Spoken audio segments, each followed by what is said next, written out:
माननीय श्री अभिषेक बनर्जी जी।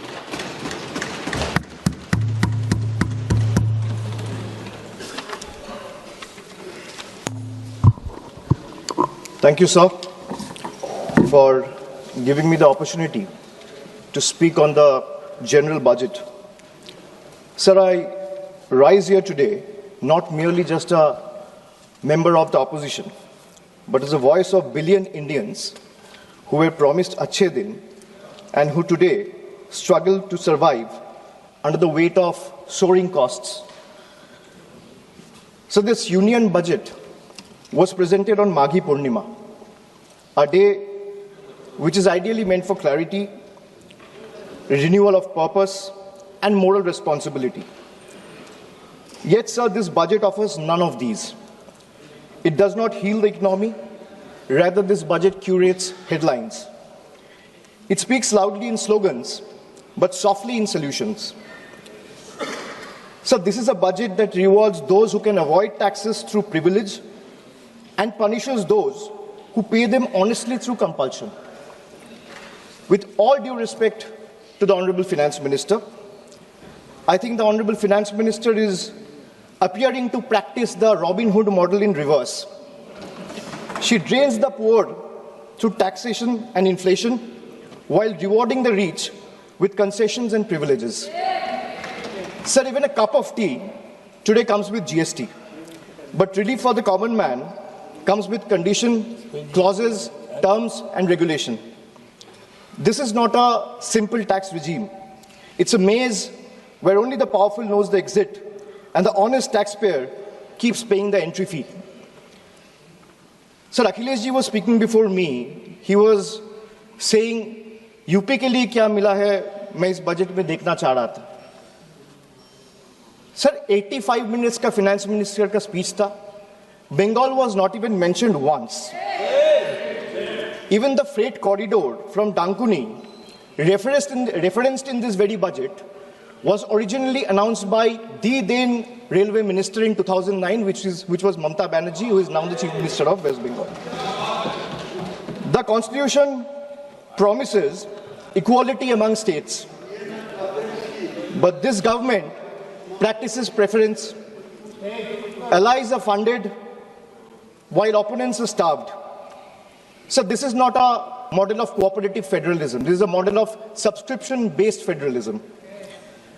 So the budget and the manner in which the government chooses to function forces us to confront a truth that we as citizens have been avoiding for too long. So in November 2021, on a stage thousands of miles away at the Kennedy Center, Veer Das, a young stand-up comedian from India, spoke of two Indias. Many laughed. Some were offended. Few paused to listen. But what he offered was not comedy. It was a warning, a prophecy, a mirror held up to a nation standing at the edge of its own contradictions. Because I too, sir, come from two India. And I come from an India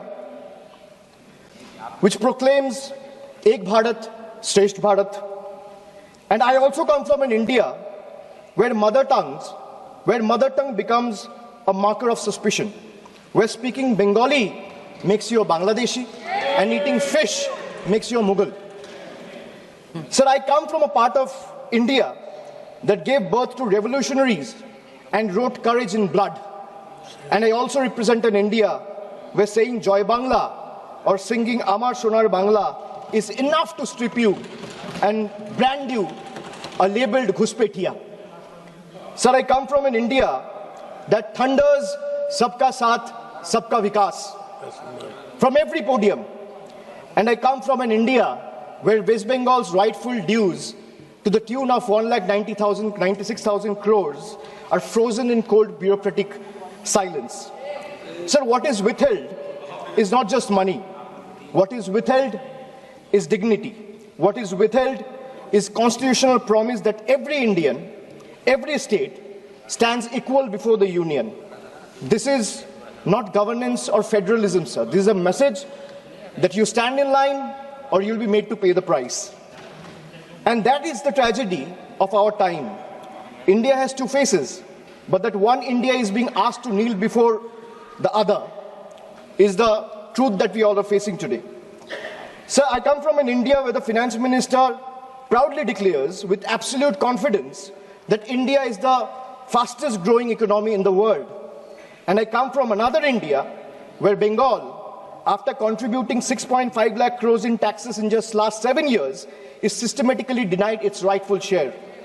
So despite repeated requests and appeals, we have been denied employment under Manrega, housing under PM Awas Yojana, road connectivity under Gram Sadak Yojana, even basic drinking water under Jal Jeevan Mission is being stopped. Sir, I come from an India that boasts of maximum governance, minimum government. And I also come from an India where governance means abandonment, where the poorest are forced to fight for roti kapra makan, where wages are held hostage, where houses are sanctioned on paper but erased in practice, where even drinking water becomes a bargaining chip in a political vendetta. I come from an India where farmers are stopped at the national capital with nail embedded in the roads with concrete barricades. And I also come from an India where terrorists can enter the national capital and carry out blasts killing 15 innocent people. I come from an India where we are told, and I quote, India's borders are safe and they cannot be violated. A promise that is made from the highest office. And I also come from an India where that promise lies in ruins. Terrorists crosses our border, infiltrated heavily guarded militarized zones like Pahalgam, and gunned down 26 innocent civilians under broad daylight.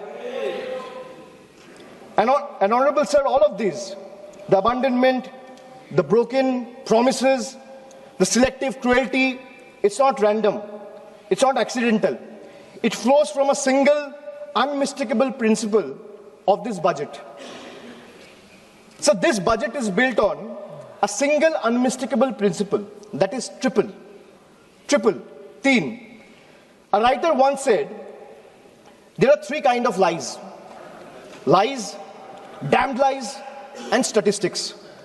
Modern India lives with three certainties: pressure that mounts, taxes that multiply, and trust that is betrayed. So today, India lives under triple pressure, triple taxation, and triple betrayal. Triple. So let me place before this August House my 10 principles of triple. Sir, पहले है triple tax trap. एक आम इंसान को लगता है मैं एक बार इनकम टैक्स दे रहा हूं. But I will explain to the chair and share with this August House that how a common man is being taxed 3 times over, not once, twice, but thrice. So the first blow is the income tax. The salaried citizen pays tax even before the salary reaches his bank account. There is no escape, no negotiation, no adjustment made for inflation. In today's India, honesty doesn't pay, it costs. So number 2 is GST. From the first biscuit with the morning tea to a school notebook, from sugar and spices in the kitchen to the electricity bills, from hospital expenses to medical expenses, from soap in the bathroom to the software at work, indirect taxes follows everywhere. Sir, जहां सरकार की welfare schemes नहीं पहुंचती है, वहां भी GST पहुंच जाती है. The government celebrates record GST revenue, but this number do not reflect growth or prosperity. They reflect a system squeezing revenue from consumption, often from necessity, not choice. So third tax is inflation, the most silent tax of all. The tax that rises without permission and collects without responsibility. It's a slow leak in the common man's wallet. For the middle class, inflation feels like the salary comes on time, but it doesn't last the month. The same grocery list costs more, the same school fees feel heavier, and the same electricity bill shocks more than even before. Nothing extra is being bought, yet money disappears faster. It quietly eats into savings meant for children's education, family travel, medical emergency, or old age. Sir, I come from an India that proudly calls itself a Vishwa Guru. And I also come from an India that is teaching the world how to extract triple tax out of a single citizen. So my triple number 2, triple pain of proving your existence. So let us be honest. Voting today is no longer considered enough. Having one's name on the electoral rolls for decades is no longer enough. Even service to the nation is no longer enough. You may be a decorated soldier, a Nobel laureate, a sitting High Court justice, or even a member of this august house, and still you have been asked to prove that you belong. This strikes the heart of Article 326 of the Constitution, which guarantees adult citizens the right to vote. Sir, in Bengal alone, 150 lives have been lost in the last couple of months, and nearly 1 crore people are today being treated as suspects. If electoral rolls are so unreliable that every citizen must continually reprove their legitimacy, then by that same logic, sir, the legitimacy of this very house, formed on the basis of this very electoral rolls, is itself questionable. Yes. So my triple number 3, and I'll talk of 3 betrayal.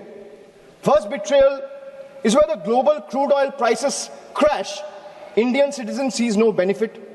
Instead, the common man is generally offered ethanol mixed petrol at a premium, paying extra for a policy experiment he neither demanded nor benefits from. My second betrayal, the government boasts of bullet trains, which Akhilesh ji is also mentioned. While fancy trains make the headlines, only 4% of the network is safeguarded with Kavach, leaving ordinary travelers exposed to risk. Third betrayal. So the ordinary Indian doesn't ask for any miracle. They ask for clean air to breathe, clean water to drink, safe roads to return home, and affordable health care while life falters. Even these simple hopes remain uncertain. An ordinary citizen pays income tax to buy a vehicle. Or for example, an ordinary citizen pays income tax to earn, a road tax to buy a vehicle, and toll tax to drive it on the road, often broken, unsafe, and unfinished. So 3 payments on 1 journey.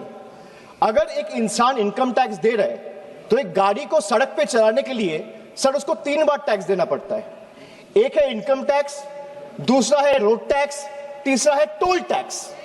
That is why I said 3 betrayals. So now I'll come to triple bonanzas for the rich. So this budget reveals a clear pattern. First, a triple bonanza for the elites and a triple lock on the poor. So top 10% of this country now corner 57% of nation's income and 65% of its wealth, while the bottom half survives on just 6.4%.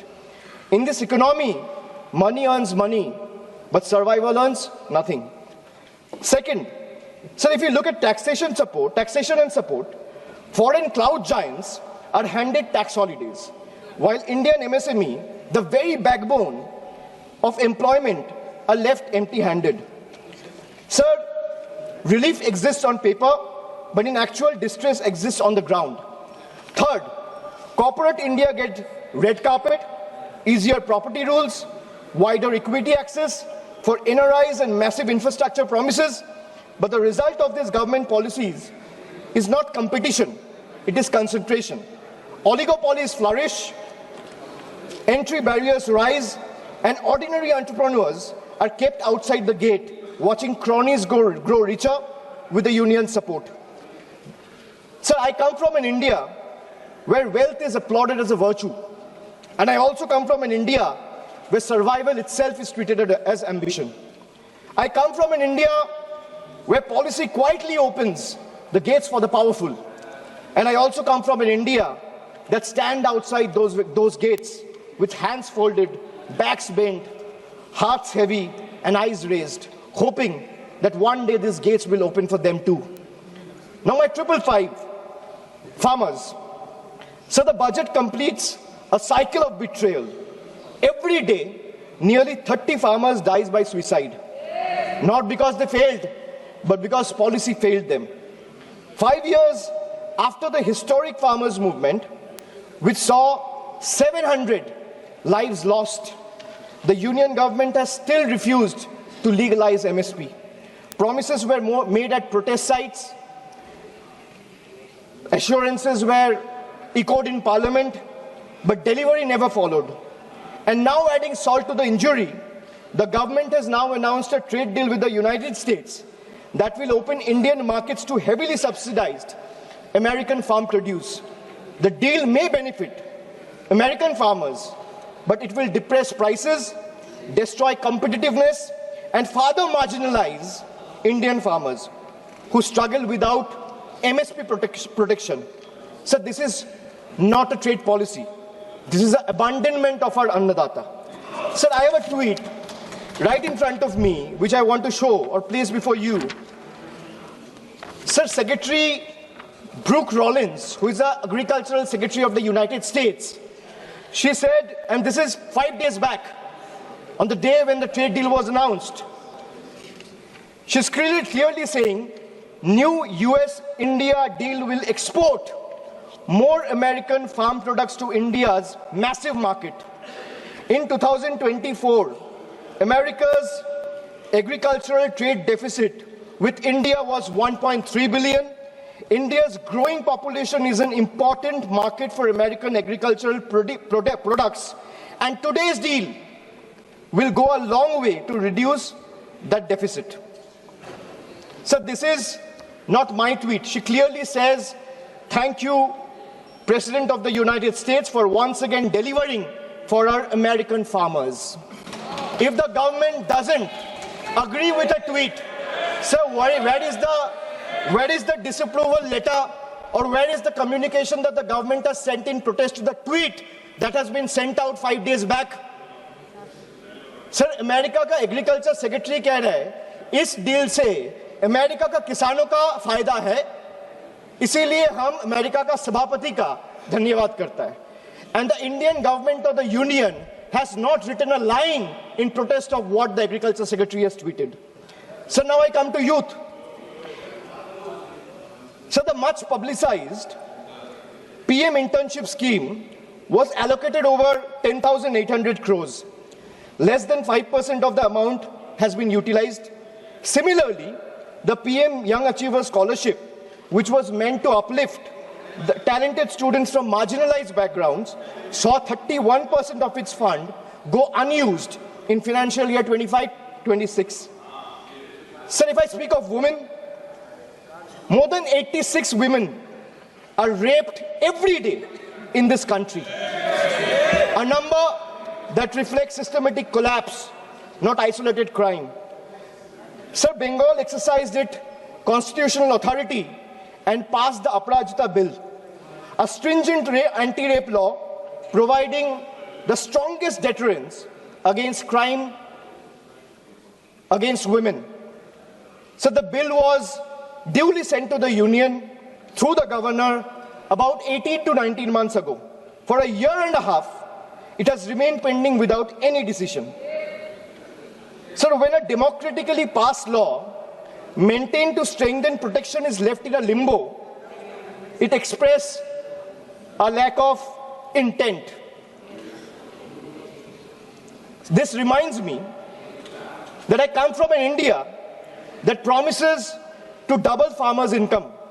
And I come from an India where 1,11,174 farmers and agricultural laborers, brothers and sisters, have been forced to commit suicide. I come from an India which launched Beti Bachao, Beti Padhao, and I come from another India where every 16 minutes a rape or a crime against women is being reported. So now I come to 3 cracks in the constitution. Number 1, so hatred has now been normalized. It has moved from margin to the mainstream. So if I talk about cases registered for promoting enmity between religious and social groups. The number of cases has doubled between 2021 and 2023. And this rise didn't happen in silence. It happened alongside political speeches, public rallies, and calculated dog whistles. When hate goes unpunished, it spreads. When it spreads, minorities pay the price. Second, hate is no longer whispered. It has become a broadcast. So our country has documented more than 1,300 hate speeches in a single year. When such volume of hate fills public space, the government refuses to act decisively, swiftly, then the message is clear, sir.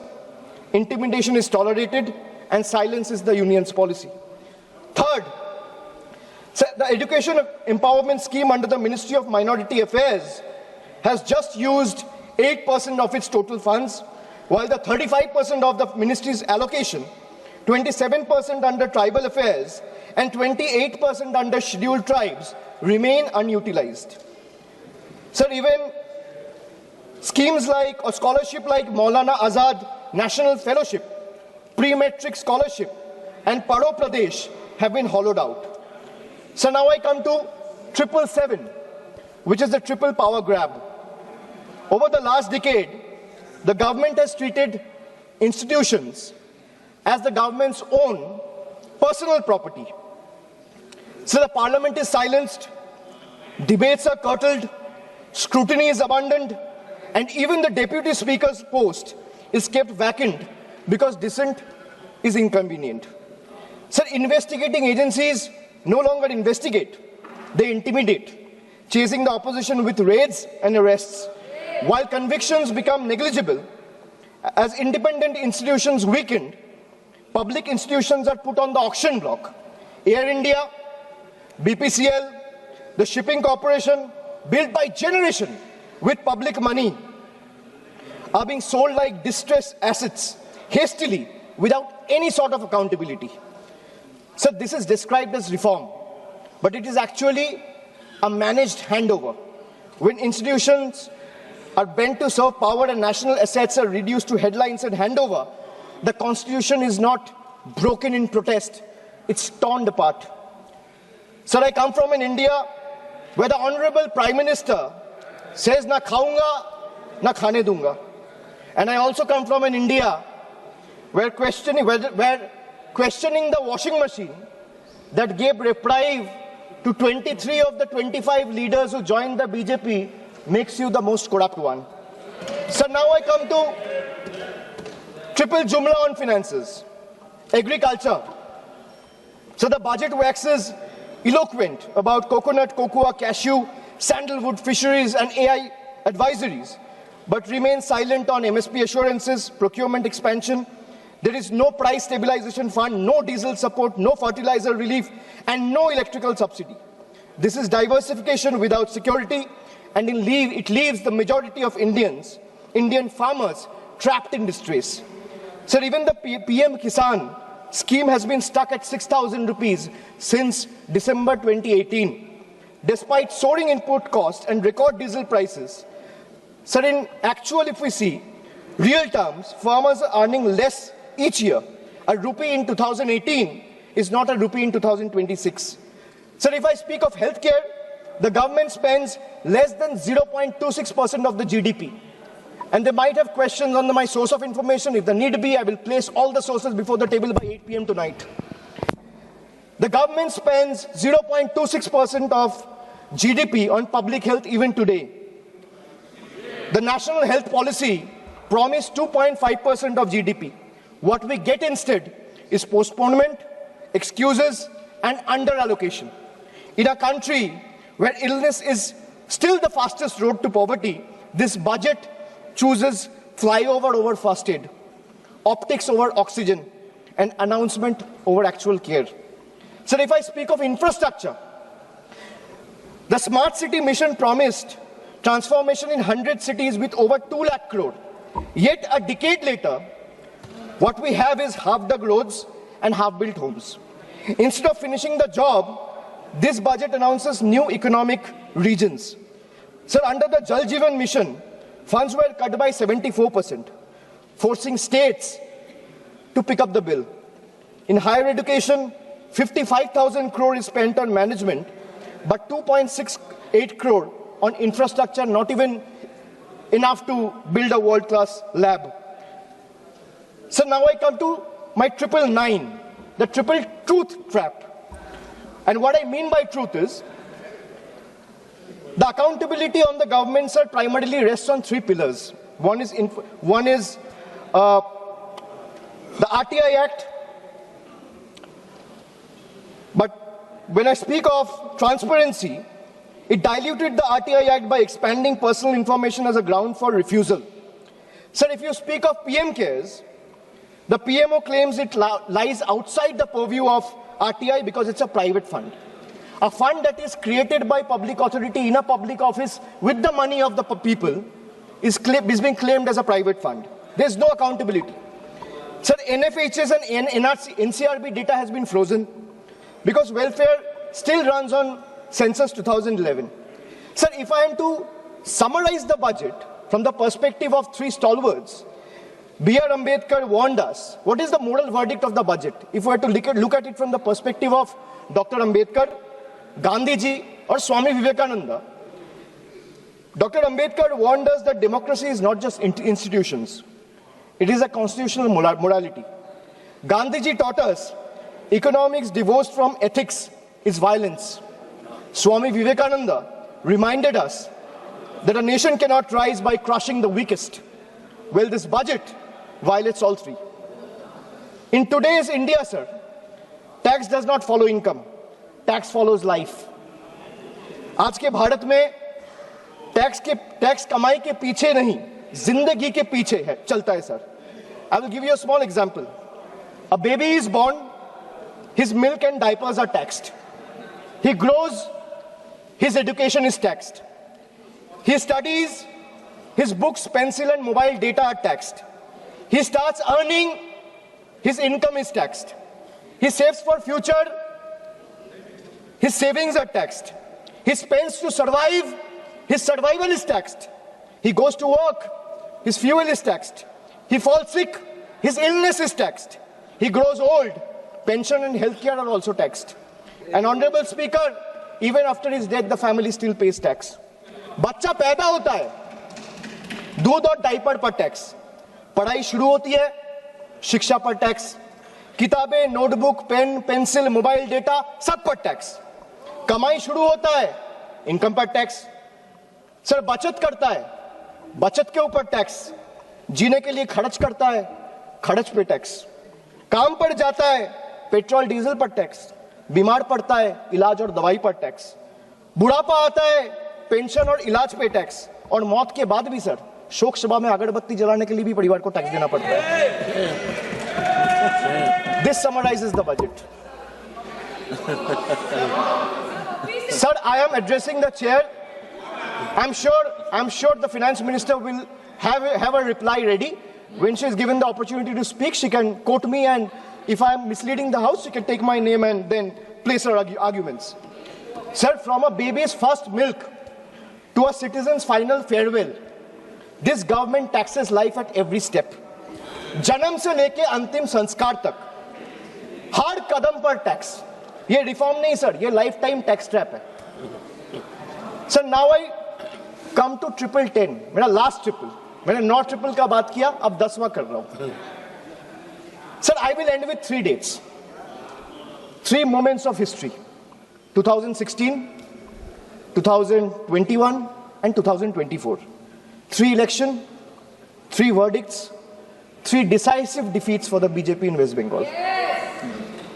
And after this triple defeat, a 4th one is no longer a warning. It is approaching. Sir, मैं ज़्यादा घुमाऊंगा नहीं. Let me come straight. Sir, the government want to punish Bengal. Let them proceed. We won't bow. You want to freeze our funds? We will persist. मैं क्यों कह रहा हूं persist? क्योंकि पीएम आवास से लेके, सड़क से लेके, मनरेगा से लेके सारे पैसे बंगाल के पिछले 5 साल से ये सरकार ने रोक के रखा है. प्रधानमंत्री ने आत्मनिर्भर भारत की बात किया है. हम स्वनिर्भर बंगाल क्या होता है काम करके दिखाया है. So you want to punish Bengal? Proceed, we won't bow. You want to freeze our funds? We will persist. You want to profile and persecute our youth? We will protect them. You want to starve our schemes? We will sustain our people. Bengal's spine was not ever bent by surrender, nor softened by sermons of hate. It is forged in struggle, tempered in sacrifice, and is not for sale. Go ahead, send your audits. We will answer them. Unleash your agencies. We will confront them. Delay our clearances. We will chronicle every day stolen, every stolen day. But remember this, files can be frozen, funds can be stalled, voices can be suppressed, but memories can't be erased. And when the people rise and the ballot breaks the silence, we will settle the final account. You will wear the mask of the union, we will raise the mirror of the people. And when truth looks back, power will bend and we'll have to blink first. So this reminds me again that I come from an India that celebrates labor as a backbone of the economy, the hands that build our highways, factories, ports, cities, this parliament. But I also represent an India where that very labor, when it travels from Bengal, is no longer seen as a labor, he's seen as a suspect. Punished for the language he speaks. I come from an India where Northeast is proudly called Ashtalakshmi. And I also come from an India where Manipur bled for 864 days and the Prime Minister found no time to visit. I come from an India that derives its vocabulary from Ishwar Chandra Vidyasagar.